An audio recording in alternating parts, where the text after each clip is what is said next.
donc de débuter cette présentation sur la normalisation, un outil stratégique pour la Silver Economy.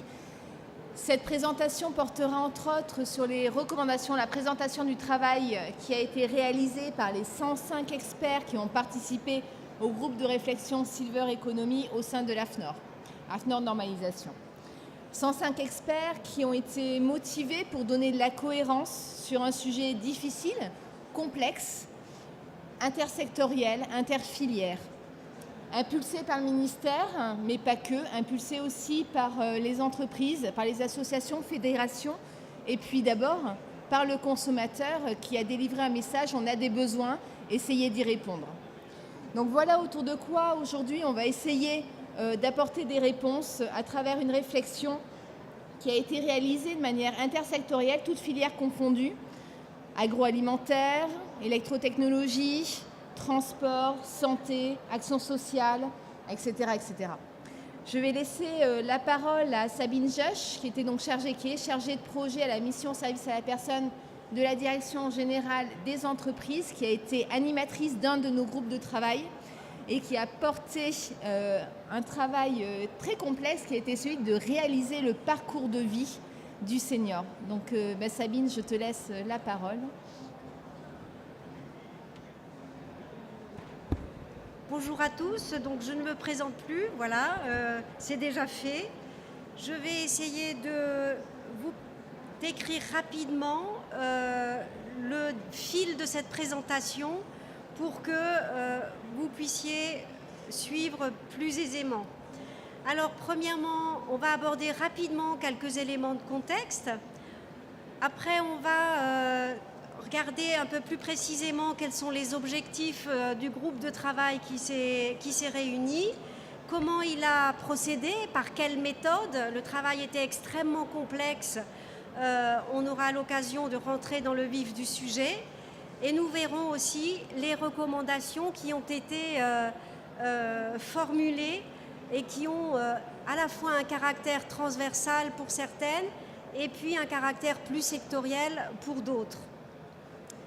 Et puis bien sûr, après, la valorisation de ce rapport auprès des acteurs et les actions qui vont suivre, puisque le rapport n'est pas un but en soi.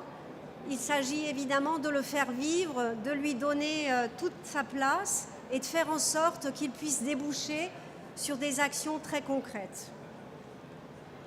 Alors, s'agissant des éléments de contexte, je crois qu'il y a un élément qui est largement connu, partagé par tous, c'est que la population française vieillit, mais pas seulement la population française, aussi la population européenne et même à l'échelon mondial. On sait que la population vieillit et que, ne serait-ce qu'en France, en 2050, un tiers de la population aura plus de 60 ans. Ce chiffre, évidemment, interroge, puisque ça veut dire qu'il faut se préparer à cette transition démographique et se réfléchir, en fait, sur les moyens dont il faut se doter pour affronter cette réalité qui, quand elle est bien accompagnée, évidemment, sera beaucoup plus agréable que si on est pris par surprise et si on n'anticipe pas. C'est donc la raison pour laquelle ce sujet de la Silver Economy est vraiment devenu un sujet préoccupant pour deux ministères, le ministère de l'économie et le ministère des Affaires sociales. Et c'est pourquoi les deux ministres de l'époque, donc Madame Delaunay et Arnaud Montebourg, ont lancé en avril 2013 la filière Silver Economy. Ce lancement s'est suivi assez rapidement par l'installation d'un comité de filière, puisqu'il s'agit en fait de la faire naître, de la structurer, de faire en sorte que les acteurs qui sont concernés par cette filière puissent se parler. Et donc, ce comité de filière a été installé en juillet 2013. Pour autant, dès l'annonce de ce comité de filière, AFNOR a souhaité accompagner cette filière dans sa structuration et par une action très concrète, qui d'ailleurs après a été repris dans le contrat de filière, AFNOR a proposé de lancer un groupe de réflexion sur la stratégie en termes de normalisation. En quoi la normalisation est concernée par la silver economy. C'était donc l'occasion évidemment de faire en sorte que cette initiative puisse prendre place dans le contrat de filière, et c'est pour ça que vous voyez que l'initiative de cette action a été prise en septembre, alors que le contrat de filière, lui, a vu le jour qu'en décembre. Donc c'était déjà une façon d'anticiper le mouvement et de faire en sorte que cette action puisse réellement prendre toute sa place dans ce contrat de filière. C'est donc ainsi que ce groupe de travail a été réuni et qu'il a eu comme objectif, en fait, de mobiliser et de fédérer l'ensemble des communautés professionnelles qui sont concernées par cette filière. Et quand on pense à la filière Silver Economy, évidemment, on pense à un bon nombre de secteurs parce que c'est le transport qui est impacté, par exemple, c'est l'action sociale, c'est la santé qui est impactée, ce sont les biens de consommation courants qui sont impactés, c'est le sport, l'accès à la culture. En fait, si vous regardez bien, ce sont tous les champs de notre vie quotidienne qui sont considérablement impactés par ce phénomène. Et donc, ce sont tous les acteurs, de près ou de loin, qui concourent à ces champs-là, qui sont concernés. Et là, vous voyez bien que la silver economy est en fait un champ extrêmement transversal. Et que l'enjeu majeur, probablement, de cette filière, c'est de pouvoir fédérer des acteurs, non pas de manière sectorielle, mais de manière transversale. Faire en sorte que ces acteurs se parlent, se connaissent, puissent échanger des informations et puissent avancer ensemble et construire ensemble. Et en disant cela, c'est plutôt sous forme de défi, je crois qu'il faut le dire, que sous forme de postulat de base. C'est vraiment en marchant pas à pas qu'on arrive évidemment à fédérer et à faire en sorte que cette transversalité puisse réellement fonctionner. Donc il s'agit bien sûr d'identifier tous ces acteurs qui sont nombreux, comme je vous l'ai dit, mais aussi de regarder de manière très précise quels sont les enjeux qui sont liés à cette filière-là et comment ces besoins peuvent être après transposés en besoins de normalisation. Voilà en gros les objectifs qui ont été fixés à ce groupe de travail et vous le voyez, ce sont des objectifs ambitieux. Alors ce groupe de travail s'est aussi fixé un certain nombre de livrables, donc de documents, de produits qu'il a réalisés. Et parmi ces produits, il y en a deux qui sont extrêmement évidemment importants.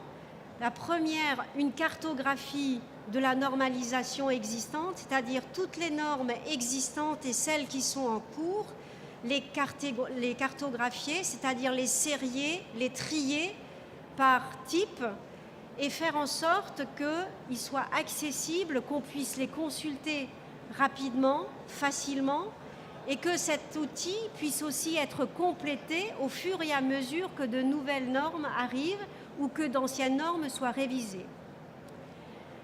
Et puis, deuxième livrable tout aussi important, c'est un programme de normalisation pour vraiment répondre aux besoins. Donc voilà un peu, pour être synthétique, les objectifs et les livrables que se sont fixés ce groupe de travail. Alors, il s'agissait, une fois que ces choses étaient posées, il s'agissait de déterminer comment y arriver.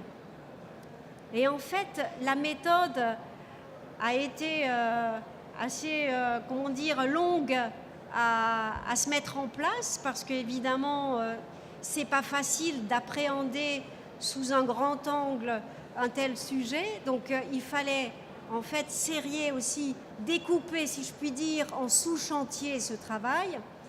Et la manière dont nous l'avons réalisé, c'était en fait de constituer 3 sous-groupes de travail à proprement parler. Il y en a un 4e, j'en parlerai après, mais il était moins centré sur la réalisation d'outils.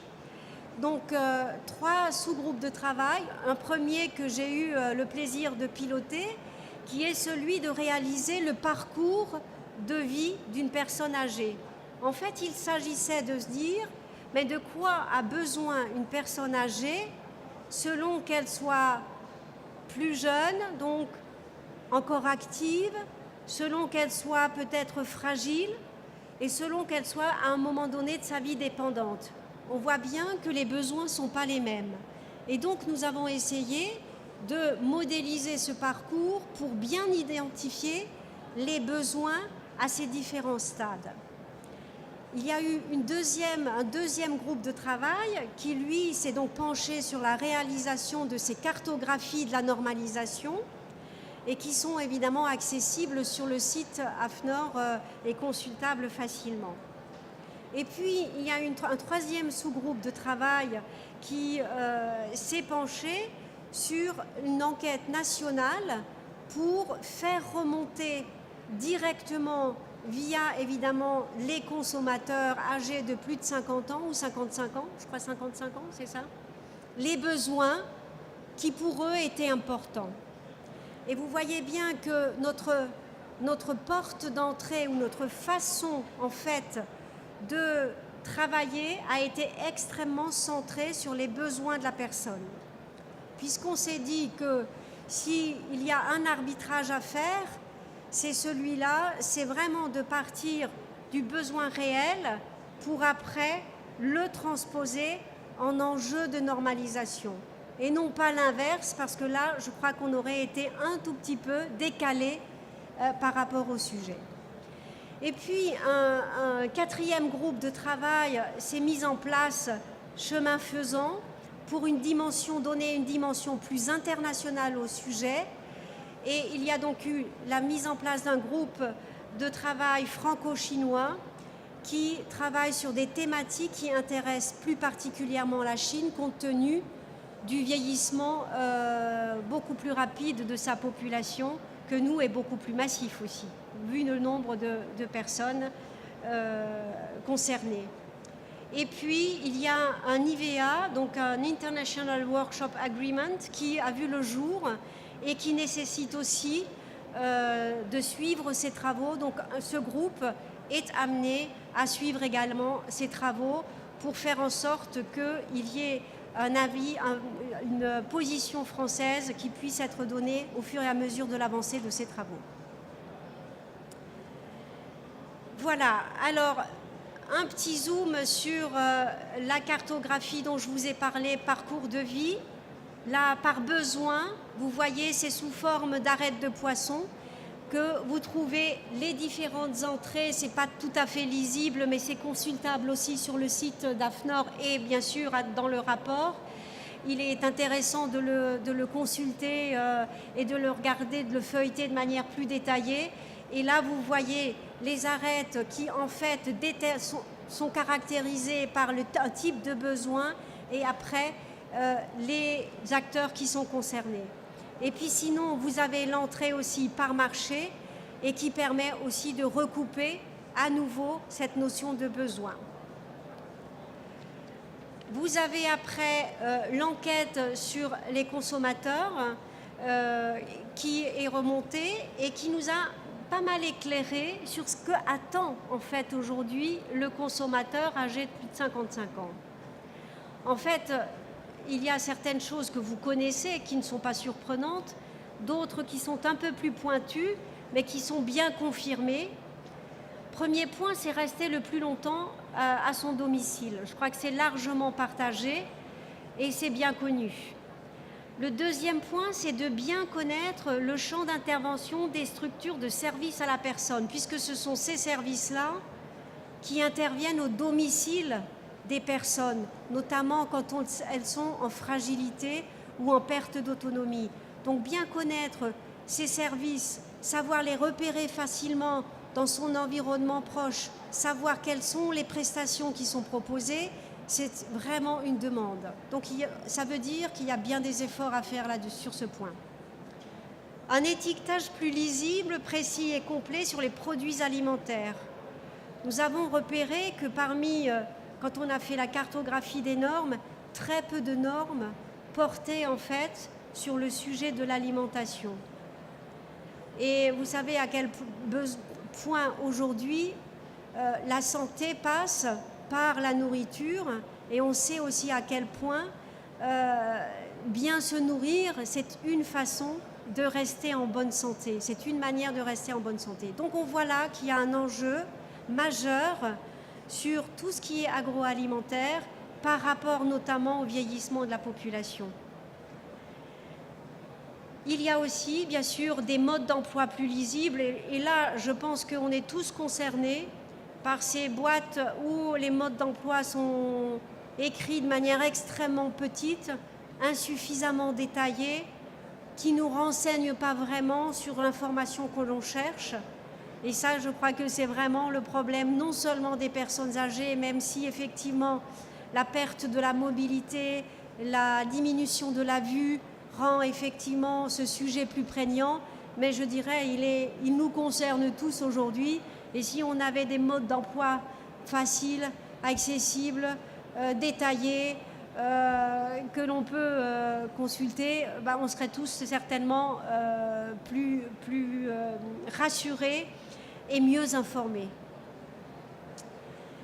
Et voilà, et donc le dernier point, c'est être mieux informé pour préserver sa santé, bien sûr en lien avec tout l'aspect prévention qui doit énormément se développer, puisqu'il s'agit vraiment de faire une prévention très en amont, de manière à mieux vieillir et à pouvoir anticiper cette avancée en âge. Alors, comme je vous l'ai dit, le rapport qui a été produit prévoit des recommandations qui sont extrêmement transversales, donc qui concernent, je dirais, tous les secteurs. Et là, je vais essayer de rapidement vous les commenter. Première recommandation, c'est impliquer systématiquement les petites entreprises dans les travaux et groupes de réflexion qui sont menés dans le cadre de la normalisation, afin que ces normes prennent en compte les spécificités des petites entreprises.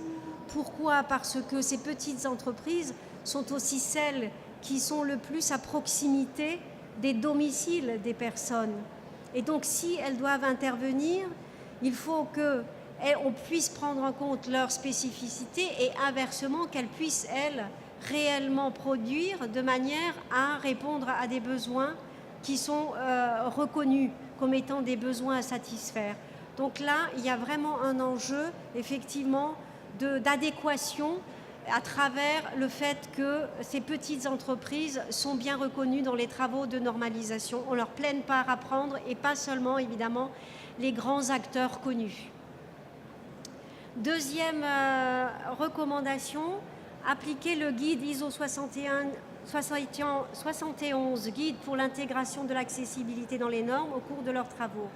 Ça fait écho à des notions que vous avez certainement déjà vues et entendues, qui sont la conception universelle, qui sont l'accessibilité pour tous, et qui visent non pas à établir des normes qui seraient dédiées et extrêmement spécifiques, mais beaucoup plus à intégrer dans les normes ce qui pourrait satisfaire le plus grand nombre en termes d'accessibilité, de conception universelle. Donc c'est cette notion qui est plus déclinée et qui permet du coup aux normes de prendre en compte ce qui est spécifique en termes de besoins pour les personnes âgées par exemple, mais qui répond plus largement aux besoins aussi du plus grand nombre. Et là, il y a quelques principes directeurs qui sont donnés et qui évidemment sont tout à fait consultables dans ce guide, et dont effectivement les travaux de normalisation devront s'inspirer à l'avenir. La troisième recommandation, c'est prendre en compte systématiquement dans la rédaction et la révision des normes les besoins liés à l'accessibilité pour tous.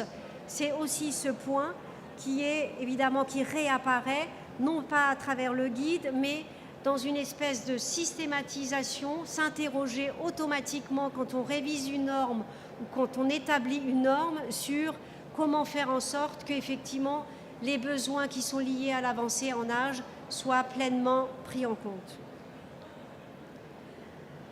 Après, quatrième recommandation, c'est prendre en compte systématiquement dans le cadre des travaux de normalisation la transversabilité et l'interopérabilité. Ça, c'est un sujet évidemment qui est très sensible parce que plus un nombre d'acteurs importants est impliqué dans des travaux, plus évidemment ils ont besoin de pouvoir communiquer.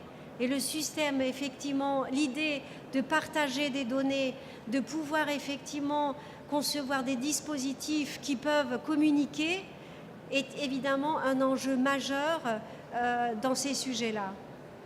La cinquième recommandation, c'est élaborer un guide de bonne pratique des services et technologies pour l'autonomie afin d'établir à terme une cohérence des outils et évaluer le service rendu.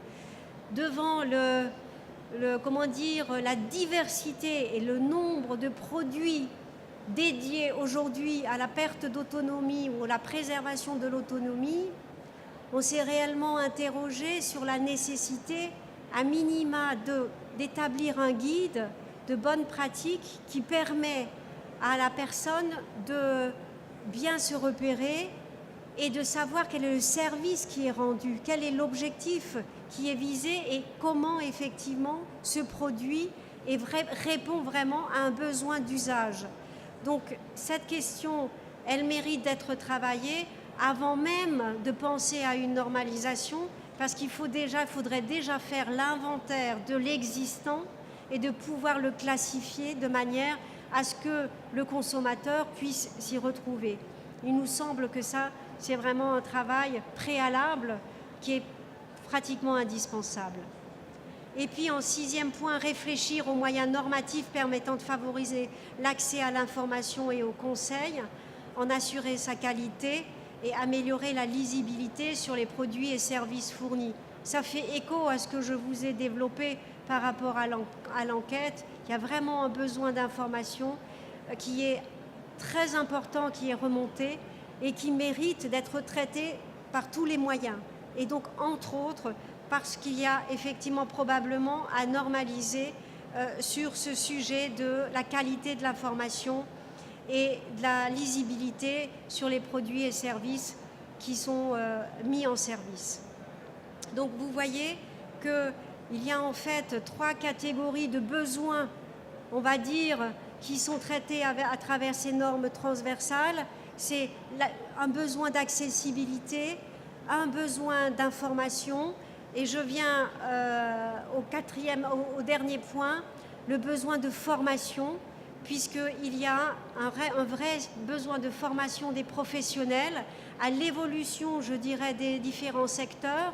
Les professionnels, notamment des services à la personne et les professionnels de santé, l'artisanat, toutes ces personnes ont besoin d'être formées en intervenant au domicile parce qu'il y a à savoir, à se souvenir qu'on intervient auprès d'un public qui est dit fragile, qui est dit vulnérable et qu'il faut redoubler d'efforts pour être vraiment dans un service qui est un service de qualité, un service qui permet d'être pédagogique, de bien expliquer et de bien se faire comprendre sur ce qu'on fait, pourquoi on le fait et comment on les fait.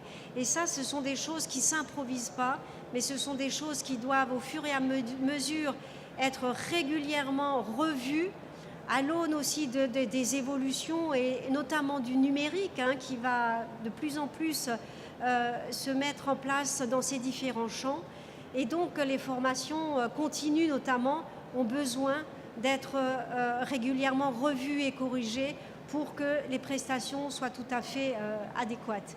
Il y a un réel sujet de savoir-être et de déontologie qui, à mon avis, est extrêmement prégnant sur la question de l'intervention auprès des personnes qui avancent en âge. Voilà, et je crois que je laisse la parole à Valérie qui va vous présenter les recommandations plus sectorielles qui sont issues de ce travail. Merci Sabine pour rappeler un petit peu tout ce contexte et tout ce travail réalisé par ces experts. Ce que je vais essayer de faire à présent, c'est plus vous présenter quelques recommandations sectorielles. Alors il y en a plus de 40, donc je ne vais pas vous en présenter 40. On en a pointé quelques-unes. Le but, c'était de pointer celles sur lesquelles il y avait déjà des choses qui commençaient ou qui n'étaient pas loin de se faire. Alors là, c'est pour vous montrer un petit peu le panel. C'est-à-dire que les recommandations sectorielles, elles ont touché tous les secteurs. Le domaine de la santé et de l'action sociale. On parle de services à la personne, de téléassistance, d'hébergement pour personnes âgées, mais aussi d'objets connectés appliqués à la santé, de formation, tu l'as dit, de nouveaux services délivrés à domicile, des choses qui émergent, on le voit bien. Dans les technologies de l'information et de la communication et de la robotique, je vais vous parler d'exosquelettes. Je vous donne des exemples, juste sûr que ça vous parle. Les exosquelettes, mais appliqués aux âgés, pour les aider demain à se déplacer. Alors pas les exosquelettes comme on voit à l'armée, des exosquelettes légers, robustes, facilement utilisables et aidants. Bien de consommation. Je ne sais pas si vous l'avez déjà fait. Vous savez, lever le bras. Vous voyez le yaourt là-haut? Mais moi, j'y arrive pas. Je suis trop petite. Donc, à part grimper sur la première marche pour essayer d'attraper ce fameux yaourt qui m'intéresse, moi, je me mets à la place de ma petite grand-mère. Elle n'y arrive toujours pas. Heureusement, il y a des personnes qui l'aident de temps en temps. Agroalimentaire, elle est un exemple concret sur lequel les experts se sont appuyés. C'est hélas un exemple qui s'est basé sur des faits réels au Japon. Alors le petit gâteau que vous voyez là, c'est ce qu'on appelle le mochi ou moki. Je suis désolée, je ne parle pas japonais, c'est quelque chose en style. Alors le mochi, c'est quoi? C'est un petit gâteau qui se mange à une fête japonaise, généralement au premier de l'an japonais. Et tout le monde en mange. C'est une tradition. Sauf que ce petit gâteau, il génère de très nombreux étouffements. Donc des morts. Voilà, c'est pas très rigolo ce que je raconte, mais du coup, on le sait, le Japon a une vraie avance sur la réflexion autour de la normalisation et des solutions à apporter aux personnes âgées. Et ça les a fait réfléchir entre autres.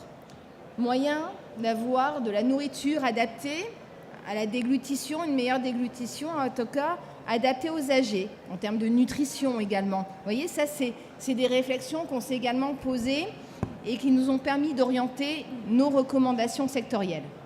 Donc, porter la recherche et l'innovation dans le domaine de l'agroalimentaire pour répondre à la dénutrition, mais également à la déglutition. Santé et sécurité au travail. Qui aujourd'hui va au travail sans se dire, et c'est très rare, ou ça dépend de l'âge, je suis aussi un aidant. Les questions que je me pose aujourd'hui, c'est celles que se posent demain mes parents ou mes grands-parents, ou aujourd'hui en tout cas, et auxquelles je dois répondre. Alors je suis au travail, mais rentrée à la maison, je suis aidant. Et si ce n'est pas à la maison directement, voilà, c'est un coup de téléphone à mes proches. Et cette compatibilité, lorsqu'on est face à des maladies plus compliquées à gérer, c'est parfois difficile de gérer les deux. Et la place de l'aidant en entreprise est une véritable question aujourd'hui portée au niveau des RH et des RH. Les services financiers, les consommateurs ont demandé une plus grande transparence et puis la transmission, mieux comprendre, mieux accompagner. La transmission du patrimoine. On se posait la question d'un livret spécifique. Voilà. Donc des questions qui sont remontées. Une normalisation autour de ces besoins. Quiz, questions, recommandations. Sport, loisirs et tourisme. Alors on le verra, c'est par exemple le coaching à domicile. L'habitat. Alors évidemment, les réflexions sur l'habitat sont nombreuses. Il y en a une qui m'a marquée particulièrement. C'est celle où on s'est posé la question d'un guide pour savoir si un habitat qui allait être loué ou vendu était adapté à l'âgé. Ça, je pense que c'est une véritable question qui s'est posée et une attente. Comme vous pouvez avoir aujourd'hui la question sur l'énergie, demain se posera la question sur l'adaptabilité du logement. Je fais un raccourci. Les transports, alors les véhicules de demain, le Tesla de demain, celui où vous allez pouvoir avoir un véhicule qui vous amène d'un point A à un point B en levant les mains. Mais ça, c'est une super avancée. Ça évite de stigmatiser, comme ça peut être le cas dans certains pays aujourd'hui, où lorsque vous avez plus de 50 ans, vous avez un sigle derrière la voiture qui indique que vous avez plus de 50 ans et qu'il faut faire attention parce que vous conduisez. Ça se fait dans certains pays. La question se pose en France. La réponse de la voiture automatisée peut être la réponse de demain, pour éviter cette stigmatisation, entre autres. Allez, focalisons. Donc des choses qui sont déjà faites. Le service à la personne. Et là, Sabine est mieux placée que moi puisqu'elle travaille dans le domaine. C'est vrai que cette norme service à domicile a certainement besoin d'être révisée, actualisée. Les agréments ont évolué, les choses bougent dans le secteur. C'est une question.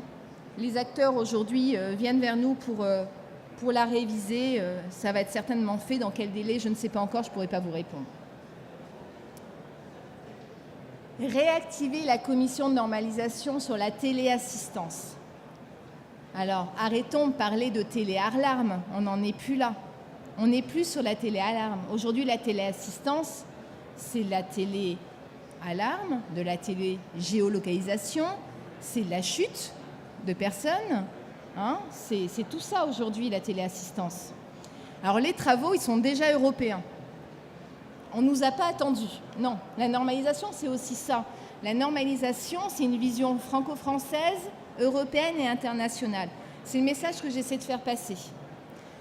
À l'Europe, il y a une commission de normalisation qui travaille sur le sujet et qui propose aujourd'hui des solutions. La France est très en avance. On a une norme sur le sujet, mais elle est aujourd'hui obsolète. À partir de janvier, la commission sera réactivée pour être présent autour de table de la normalisation européenne et pour porter notre savoir-faire. Donc ça, c'est entre autres grâce aux acteurs et à la DGCS qui nous permettent d'aller plus loin et de porter votre savoir-faire. Le numérique. Alors le numérique, c'est une vraie question aujourd'hui. C'est ce que tu disais, le numérique est de plus en plus présent, et ça, quel que soit le secteur. Alors il y a aujourd'hui la mise en place d'une commission de normalisation autour des objets connectés. Je tenais à vous en informer. Alors ce n'est pas les objets connectés en termes d'application, de service. On n'est pas sur l'aspect application santé. On est sur l'objet connecté. L'architecture, sa terminologie, sa dénomination, qui ne se limite pas aux seules communications sans fil. On est sur la technologie, mais c'est un début. Je dirais même, c'est un commencement. Première réunion, le 14 décembre. 14 décembre après-midi. Continuer à apporter un appui par la normalisation au développement des véhicules automatisés. Alors oui, évidemment, c'est une solution, très clairement. Et la normalisation est un moyen qu'au niveau international, les options qui seront délivrées soient les mêmes. Aujourd'hui, il existe des travaux internationaux sur le sujet. Il faut savoir qu'il y a une très très forte implication au niveau de ces travaux de la France. On y est, on est présent. Et je tenais également à indiquer que la Silver Aquitaine était porteur d'innovation dans ce domaine. Donc vous voyez, la Silver Economy, c'est aussi ça. C'est les régions qui apportent des idées, qui les font remonter au niveau international et sur lesquelles on essaie d'impulser à travers la normalisation à de nouvelles solutions de demain qui feront l'économie.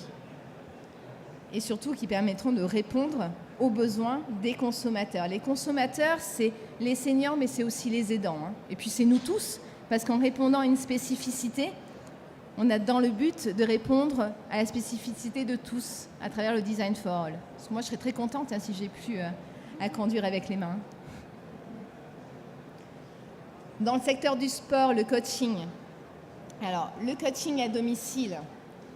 Il y a un séminaire qui va se tenir normalement le 4 février après-midi autour de la question du sport et des seniors. des loisirs et des seniors, mais également de la consommation, de la grande consommation. Hein. Vous savez, ma petite grand-mère qui essayait de prendre son pot de yaourt, et les seniors. Voilà, donc je vous invite, c'est un séminaire qui est tout à fait ouvert. Les questions qui vont se poser, c'est, on a fait des recommandations, on va aller plus loin, puisque là, ça va être la mise en place des commissions de normalisation sous impulsion stratégique de notre comité. Alors, le but, c'est quoi de la normalisation dans le domaine du coaching? Si je me mets à la place du coach, c'est d'avoir un référentiel de compétences, une bonne formation, un bon accompagnement, une légitimité et une bonne visibilité de ce que je fais. Et pour le consommateur, la normalisation, ça serait quoi? Ça serait quelque part une sécurité, la confiance, l'efficacité, les exigences reprises de qualité, un bon suivi et surtout une prévention. C'est pas n'importe qui fait n'importe quoi. Allons un petit peu plus loin, on part en Chine. Alors aujourd'hui, je crois qu'on est en plein dedans, se tient après 2 réunions bilatérales, et tu l'as dit, puisqu'on avait un groupe franco-chinois sur la thématique Silver Economy au sein de l'AFNOR et du SAC, qui est notre homologue d'AFNOR, donc d'organisme de normalisation en Chine, qui n'est ni plus ni moins que le ministère chinois en fait là-bas. Hein. L'association de normalisation et le ministère chinois, c'est la même chose. Voilà, il faut le savoir, parce que du coup, les normes qu'on arrive à pousser en Chine sont reprises dans toutes les régions de Chine. Donc ça peut aider. Ça peut aider à l'implémentation de solutions françaises en Chine. Et c'est ce qu'on essaie de faire au niveau des EHPAD, foyer logement. Voilà. Donc là, au séminaire est présent l'ambassade de France, est présent BPI France, est présent le Club Santé Chine, Orpea, etc., etc., pour discuter avec les Chinois des opportunités qu'on aurait demain à travers des accords sur la mise en place plus aisée de normes permettant d'impulser notre savoir-faire français en Chine. Il y a un vrai besoin et ils sont en attente de solutions. Pourquoi pas les nôtres? Si ce n'est pas les françaises, je vous garantis que ce seront les anglaises. Un autre sujet en cours, tu en as parlé, c'est l'International Workshop Agreement. Alors, il y a un accord qui est en cours au niveau international sur une réflexion autour de la Silver Economy, sur les services de santé et de soins dédiés aux âgés. Les Français font partie du tour de table. Le document est en cours d'élaboration. Il devrait être terminé d'ici normalement décembre, mais on n'y croit pas trop. Je pense que milieu de l'année prochaine est plus certain. Et à quoi ça va déboucher? Quelque part, hein, vous voyez, je vous ai mis le sommaire qui était délivré, qui n'est un draft pour l'instant, de plusieurs éléments qui sont actuellement discutés. C'est les approches, le principe, les infrastructures, les services sociaux, services de soins délivrés, les travaux existants, les documents, ça nous on l'a fait déjà, on est très en avance, et les recommandations qui pourraient être émises. Ça va déboucher sur quoi? Sur un comité technique international, il ne faut pas se leurrer. Encore une fois, on y est. Donc on arrive à impulser notre savoir-faire. Mais si demain le comité technique se met en place, il faut qu'on y soit. Mais il faut qu'on y soit vite. Et enfin, le secteur de l'habitat. Donc c'est ce que je vous disais tout à l'heure, c'est cette question, le niveau d'adaptabilité du logement et de son environnement, comme la facilité d'accès aux différents services de proximité. Donc vraiment savoir, dans un document type, cadre, de l'usager, à quel niveau se situe mon bien immobilier ou le logement que je vais louer demain. Est-ce qu'il est adapté aux âgés ou pas? Voilà, c'est des questions qui se posent autour de la normalisation actuellement. Alors c'est discuté, c'est en cours de discussion au sein de la commission de normalisation accessibilité dans l'environnement du bâti, ce qui paraît plutôt logique. Et c'est entre autres un discours qui est porté par un Autonome Lab, que l'on connaît tous ici comme quelqu'un qui impulse, en tout cas une infrastructure qui impulse de nouvelles idées dans le domaine de l'habitat. Donc ça, c'était quelques exemples de recommandations du rapport et surtout d'actions qui sont en train de se mettre en place autour de cette recommandation. Ce que je vous montrais, c'est que oui, il y a le rapport. Oui, les 107 experts ont travaillé. Il y a eu des recommandations, mais on n'en est pas resté là. Il y a déjà des actions qui sont en cours et qui sont en train de se mettre en place. Et c'est en train de se broder. Voilà, c'est en train de se faire, ça monte. Alors le rapport, aujourd'hui, il a la visibilité puisqu'il a été repris par le comité de pilotage de la filière pour l'acte 2 comme une des 5 actions réalisées depuis la signature du contrat de filière. C'était une des actions et elle est réalisée. Maintenant, il faut qu'on aille plus loin. Et c'est ce qu'on est en train de faire. Le déploiement des recommandations, vous l'avez vu, il est en cours. Et enfin, donc c'est ce que je vous disais, alors il est en cours comment ? Par des présentations, dont une aujourd'hui, par des conférences, des communications. Il est téléchargeable sur le site de l'AFNOR. Les cartographies sont à votre disposition, téléchargement gratuit bien évidemment. Et n'hésitez pas, à travers d'autres conférences ou même à travers des groupes de travail au sein des régions, à venir nous poser des questions, voire à participer. Et donc bien sûr la reprise du rapport dans l'acte 2. Et demain, c'est vous, c'est encore vous, je suis désolée, la normalisation, c'est beaucoup ça quand même. La normalisation, elle est faite par vous et pour vous. Donc, à part à m'adresser aux experts présents ici et ailleurs, et de vous dire, mobilisez-vous, participez aux travaux, ne serait-ce que faites une veille de ce qui se passe, qui pourrait impacter vos développements en cours ou à venir, n'hésitez pas à avoir une oreille tendue. Et voilà, et bienvenue dans la normalisation et dans ce merveilleux monde qui sera certainement le vôtre demain, puisque la normalisation, elle vous entoure.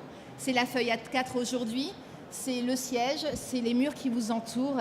Et voilà, donc n'hésitez pas, parce que demain, si on ne le fait pas, c'est d'autres qui nous le feront. Merci.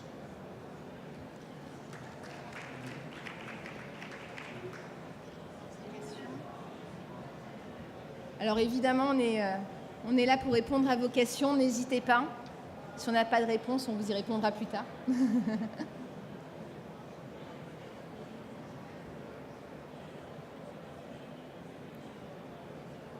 Ça a été clair ? N'hésitez pas à venir nous voir, on est vraiment là pour vous. Et voilà, c'est le livrable qu'on vous restitue aujourd'hui, c'est le vôtre, c'est celui qui a été fait par l'Exerspert pour répondre à vos besoins. Merci à tous. Bonne journée.